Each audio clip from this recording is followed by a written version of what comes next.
Selamat pagi.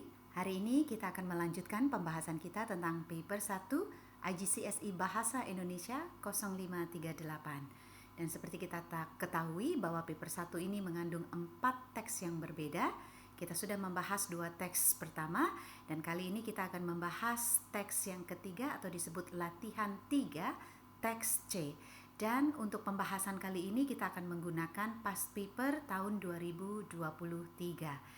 Di paper 1 latihan 3 ini ada 3 assessment objektif yang akan dinilai dari para siswa, yaitu reading 1, reading 2, dan reading 3. Reading 1 adalah mencari informasi yang relevan di dalam teks, kemudian reading 2 adalah memahami makna-makna yang eksplisit ya, yang tersurat jelas ada di dalam teks. Yang ketiga, reading 3 adalah memahami arti kata yang implisit atau yang tersirat, tersembunyi di dalam teks, dan siswa diharapkan mampu untuk menganalisa arti dari kata-kata tersebut. Kita akan menggunakan kiat yang hampir mirip dengan teks sebelumnya, yaitu dengan cara membaca pertanyaan terlebih dahulu secara beberapa bagian, tidak perlu semuanya sekaligus ya, akan memahami pertanyaan-pertanyaannya dan kemudian juga menggarisbawahi atau memberi tanda informasi-informasi yang penting yang ditanyakan dengan cara memberikan garis bawah ataupun menandai teks yang dibaca.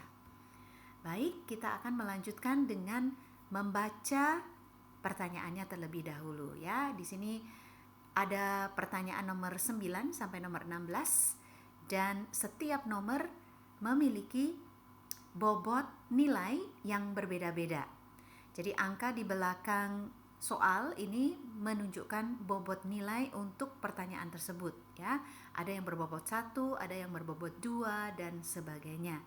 Dan diharapkan jika bobotnya itu lebih dari 1 atau 2 seperti ini, siswa memberikan tanda yang jelas mana jawaban yang pertama, mana jawaban yang kedua, dan siswa bisa menggunakan bullet point ya, atau tanda bahwa sudah mengungkapkan jawaban 2 dari pertanyaan yang diminta ya, 2 jawaban yang diminta atau 2 hal yang diminta dari pertanyaan tersebut. Nilai total dari latihan 3 ini ada 12. Mari kita baca pertanyaan nomor 1, nomor 9 ya, nomor 9, 10 dan 11. Nomor 9, mengapa Dewi membuat patung yang begitu besar? Kemudian nomor 10, bagaimana kita mengetahui bahwa Pak Menteri kagum pada hasil karya Dewi? Nomor 11, mengapa Vivael mengkritik pemerintah ketika rencana upacara diumumkan? Ada kata kunci di sini, ada karakter ya, Dewi membuat patung yang besar. Kemudian kata kunci nomor 10 ya, ini tanggapan Pak Menteri ya kepada karya Dewi itu seperti apa. Kemudian nomor 11 kata kuncinya adalah karakter baru ini, Vivael mengkritik pemerintah dan mengapa hal itu terjadi. Mari kita membaca dari teks latihan ketiga. Patung Komodo. Warga Pulau Komodo dan para aktivis menolak rencana untuk menempatkan sebuah monumen kolosal yang melukiskan 2 ekor komodo sedang berkelahi di pulau tempat kadal raksasa itu hidup. Dewi Irawan, pematung kenamaan Indonesia, jebolan jurusan Seni Rupa Institut Teknologi Bandung, ditugaskan oleh Kementerian Pariwisata untuk membangun monumen raksasa tersebut. Sejak permulaan, saya sudah diminta untuk mendesain patung yang akan menarik perhatian dunia internasional. Jadi, saya mengatakan kepada diri saya sendiri, patung ini harus besar sekali. Setelah 2 tahun yang penuh dengan perjuangan, patung itu akhirnya jadi. Ketika Pak Menteri Pariwisata datang ke studio saya untuk melihatnya, beliau hanya diam menatapnya. Akhirnya, setelah beberapa saat, Pak Menteri menoleh dan menjabat tangan saya, kata Dewi. Seperti kalian lihat, saya sudah memberi tanda garis bawah dari kata-kata kunci yang saya temukan di dalam teks ini. Nah, kalau seperti ini kejadiannya, kalian bisa kembali kepada pertanyaan dan bisa langsung menjawab. Ya, contohnya, mengapa Dewi membuat patung yang begitu besar? Tadi sudah disebutkan, dia membuat patung yang begitu besar untuk menarik perhatian dunia internasional. Ya, dari mana kita tahu? Ini jawabannya karena kalimat selanjutnya menerangkan hal tersebut. Jadi, saya mengatakan kepada diri saya, patung ini harus besar sekali. Dibuat begitu besar supaya dunia internasional bisa tertarik ya perhatiannya kepada tempat ini, pada Labuan Bajo. Jadi itu jawaban untuk pertanyaan nomor 9. Kemudian pertanyaan nomor 10, bagaimana kita mengetahui bahwa Pak Menteri kagum? Nah, ini juga sudah saya garis bawahi. Ada dua hal ya, dia minta ya. Jadi yang pertama, beliau atau Bapak Menteri ini hanya diam menatapnya. Kemudian setelah itu dia menoleh dan menjabat tangan Dewi. Jangan menggunakan kata saya karena bukan Anda yang dijabat tangannya oleh Pak Menteri ya, tetapi tangannya Dewi. Jadi gunakan kata ganti orang ketiga, third person ya. Jadi kita tahu bahwa Pak Menteri kagum dengan hasil karya Dewi karena dua hal. Yang pertama adalah beliau hanya diam saat menatap patung tersebut atau menatapnya. Kemudian yang kedua, beliau atau Bapak Menteri tersebut menoleh dan menjabat tangan Dewi. Ya, kata saya di sini diganti Dewi. Mari kita lanjut.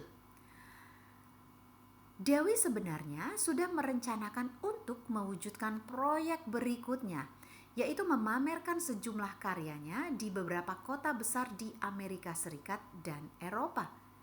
Namun, dia menunda proyek tersebut agar bisa mencurahkan perhatian sepenuhnya pada perencanaan, cara mengangkut, dan memasang patung komodo raksasa baru tersebut.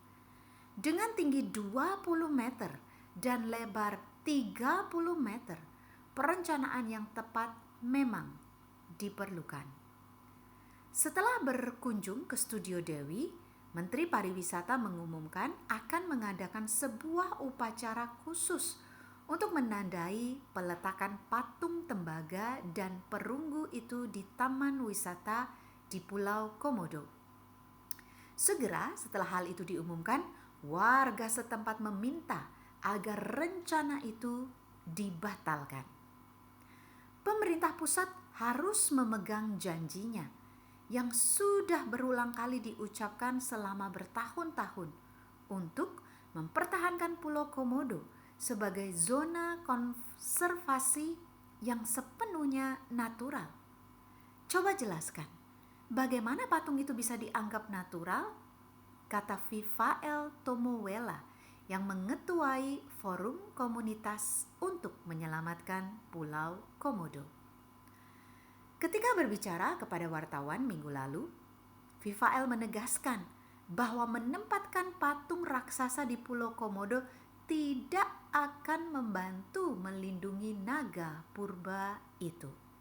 Ratusan juta rupiah yang dipakai untuk membuat patung itu seharusnya bisa dipakai untuk mendukung kegiatan untuk mencegah punahnya Komodo. Pemerintah tentunya tahu bahwa investasi pada wisata yang ramah lingkungan sangat dibutuhkan saat ini, katanya. Baik, mari kita kembali kepada pertanyaan tentang Vivael tadi ya. Mengapa Vivael mengkritik pemerintah ketika rencana upacara diumumkan? Kemudian pertanyaan nomor 12, menurut Vivael uang untuk membiayai patung itu seharusnya dipakai untuk apa? Masing-masing pertanyaan ini mengandung 2 poin ya. Nah, yang pertama dulu, mengapa Vivael mengkritik pemerintah ketika rencana pembukaan atau peresmian patung itu diumumkan ya? Ada beberapa di sini sudah saya tandai ya. Yang pertama adalah pemerintah tidak memegang janjinya yang sudah berulang kali diucapkan ya. Pemerintah melanggar janji. Melanggar janji kenapa? Karena pemerintah sudah berjanji untuk menjaga atau mempertahankan Komodo menjadi zona konservasi yang natural. Tapi ternyata apa? Ternyata adalah patung itu tidak natural, terbuat dari bahan apa tadi? Dari tembaga dan juga dari bahan yang tidak ramah lingkungan, ya. Jadi bisa disebutkan di sini bahwa patung itu sama sekali tidak natural. Ini ada tanda tanya di sini, ya. Bagaimana patung itu bisa dianggap natural? Jadi patung itu tidak natural, begitu saja sudah bisa, ya. Jadi itu poin yang kedua. Poin yang ketiga adalah menempatkan patung raksasa di Pulau Komodo tidak membantu melindungi naga purba itu, tidak membantu melindungi Komodo, ya. Jadi mengapa Vivael itu menolak rencana pemerintah? Karena yang pertama, pemerintah pusat sudah melanggar janjinya. Yang kedua, patung itu tidak natural, ya. Ada pertanyaan di sini. Kemudian yang ketiga adalah apa yang dilakukan dengan membangun patung raksasa itu tidak membantu melindungi naga purba tersebut atau tidak melindungi Komodo, ya. Nah, kemudian pertanyaan selanjutnya tadi, apa yang bisa dilakukan dengan uang, ya, yang dipakai untuk membangun patung, ya. Di sini ada nih ratusan juta rupiah yang dipakai untuk membuat patung itu seharusnya bisa dipakai untuk, nah ini ada beberapa jawaban. Pilih dua saja yang menurut kalian paling akurat, ya, atau tidak perlu semuanya disebut, ya, dua saja sudah cukup. Yang pertama adalah uang itu bisa digunakan untuk mendukung kegiatan untuk mencegah punahnya Komodo. Yang kedua adalah uang tersebut bisa digunakan untuk investasi pada wisata yang ramah lingkungan, ya. Ini jawabannya dua. Tadi soal sebelumnya juga, ya, idenya ada 3, tapi kalian juga bisa memilih 2 saja di sana. Baik, kita lanjutkan. Baru-baru ini Asosiasi Internasional untuk Konservasi Alam AIKA memasukkan Komodo dalam daftar merah. Daftar itu merupakan indikator kesehatan keanekaragaman hayati dunia. AIKA juga telah mengubah status Komodo dari rentan menjadi terancam punah oleh karena adanya ancaman peningkatan permukaan laut yang dapat mempengaruhi Pulau Komodo dalam 45 tahun ke depan. AIKA mengatakan dengan tingkat perkembangbiakan saat ini, populasi Komodo sudah menurun. Kita lihat pertanyaan selanjutnya. Jelaskan mengapa Komodo terancam punah di masa depan. Nah, teksnya juga sudah saya tandai, ya. Nih, masa depan bukan sekarang, ya. Nah, ancaman ada beberapa ancaman, ya, yang dihadapi oleh Komodo. Di sini dianggap status Komodo dari rentan menjadi terancam punah karena beberapa hal. Yang pertama adalah ancaman peningkatan permukaan laut yang dapat mempengaruhi Pulau Komodo. Kemudian yang kedua adalah tingkat perkembangbiakan Komodo saat ini menurun, ya, sudah menurun. Itu jawabannya. Dan diminta 2. Jadi pastikan kalian sebutkan dua-duanya di dalam menjawab pertanyaan tersebut. Kita lihat pertanyaan selanjutnya, nomor 14. Jelaskan mengapa Dewi tidak setuju dengan Vivael mengenai lokasi patung. Kemudian pertanyaan 15, bagaimana reaksi Dewi terhadap semua tantangan yang dihadapinya? Lalu pertanyaan 16, bagian mana dari proses pembuatan patung yang menurut Dewi paling membahagiakan, ya. Kata kunci dari pertanyaan nomor 14 adalah mengapa Dewi tidak setuju, ya, dengan Vivael tentang lokasi patung. Yang ke-15 adalah reaksi Dewi terhadap tantangannya. Yang ke-16 adalah mana yang paling membahagiakan, proses mana yang paling membahagiakan. Kita lanjutkan membaca keseluruhan teks. Justru karena itu, saya rasa patung saya menjadi lebih penting, kata Dewi. Patung itu akan mengingatkan dunia tentang perlunya menjaga kelestarian Komodo, apalagi jika diletakkan di Pulau Komodo. Pematung yang berbasis di Lombok itu mengatakan pembuatan patung tersebut telah menjadi perjalanan yang menantang baginya.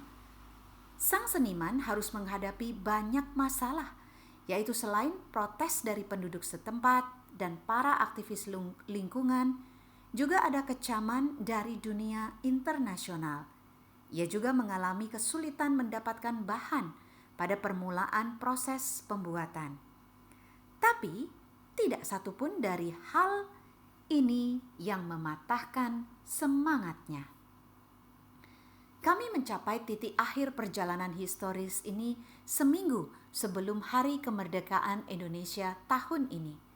Saya dan tim sangat terharu ketika kami menempelkan kepingan terakhir pada patung itu, kata Dewi.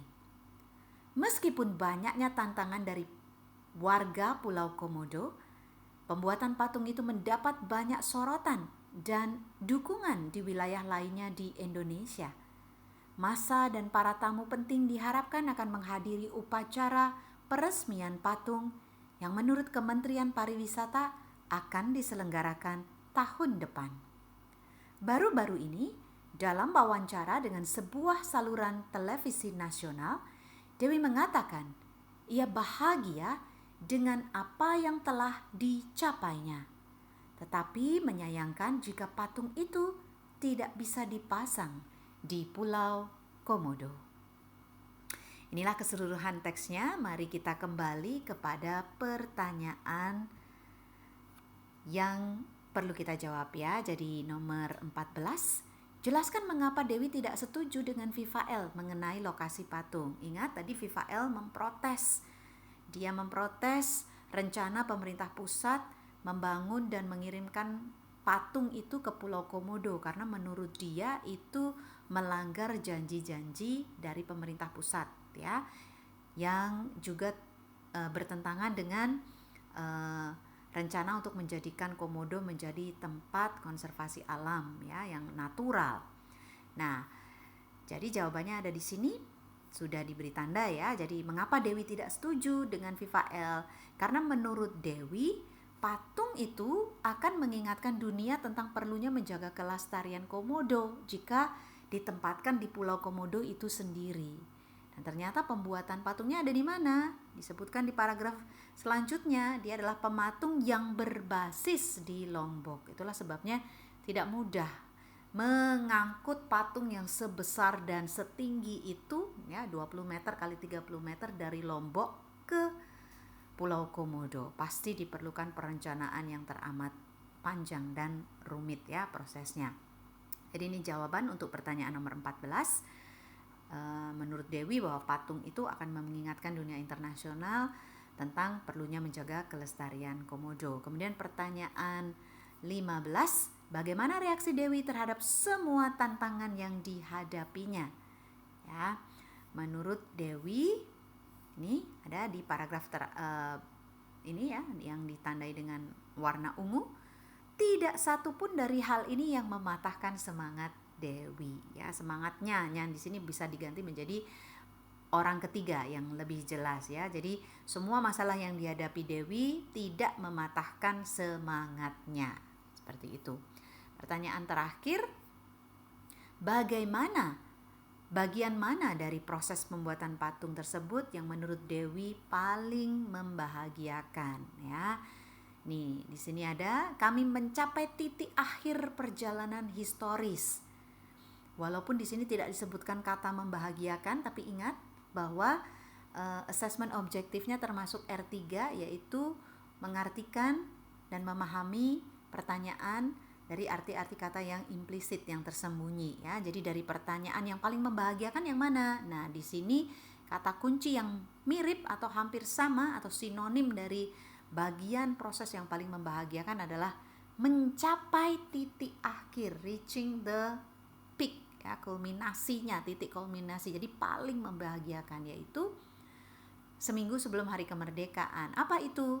Menempelkan kepingan terakhir pada patung itu. Ingat bahwa patung ini begitu besar, dibuat dari berbagai macam kepingan, tidak satu utuh ya, dari berbagai macam kepingan. Dan bagi Dewi sang pematung, yang paling membahagiakan, mengharukan adalah saat ia menempelkan kepingan terakhir pada patung itu, kata Dewi. Sudah selesai ya. Jadi teks ketiga ini bisa disimpulkan bahwa jawaban-jawaban dari pertanyaannya cukup runtut ya, berbeda dengan latihan kedua kemarin ya. Jadi ini juga cukup pendek, tidak banyak jawaban-jawaban yang menjebak di sini ya. Jadi masih banyak soal-soal yang jawabannya bisa dicari dengan mudah di dalam teks. Sebagai kesimpulan, untuk latihan ketiga ini apa yang harus kalian lakukan? Yang pertama adalah membaca sebagian pertanyaan dengan teliti. Kamu bisa memilih antara 3 sampai 4 pertanyaan. Kemudian membaca teksnya dengan cermat. Setelah itu juga melingkari kata-kata penting, kata-kata kunci yang ada di dalam lembar pertanyaan. Dan juga kemudian kamu temukan di dalam teks, kamu lingkari, kamu garis bawahi, kemudian kamu balik lagi ke pertanyaan dan kamu boleh menjawabnya saat sudah menemukan jawabannya. Yang ketiga, tandai informasi yang menjadi jawaban pertanyaanmu. Setelah kamu tandai, lanjutkan pertanyaan selanjutnya dengan langkah yang serupa ya. Maaf, setelah kamu menandai informasi, kamu bisa langsung menjawabnya ya. Dan setelah itu, lanjutkan pertanyaan selanjutnya dengan langkah yang serupa.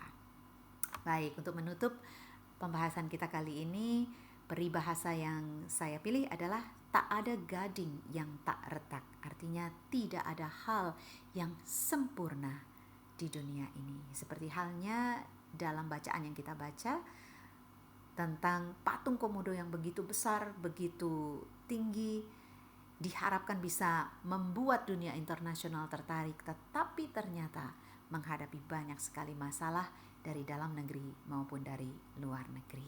Terima kasih sudah mendengarkan. Sampai jumpa.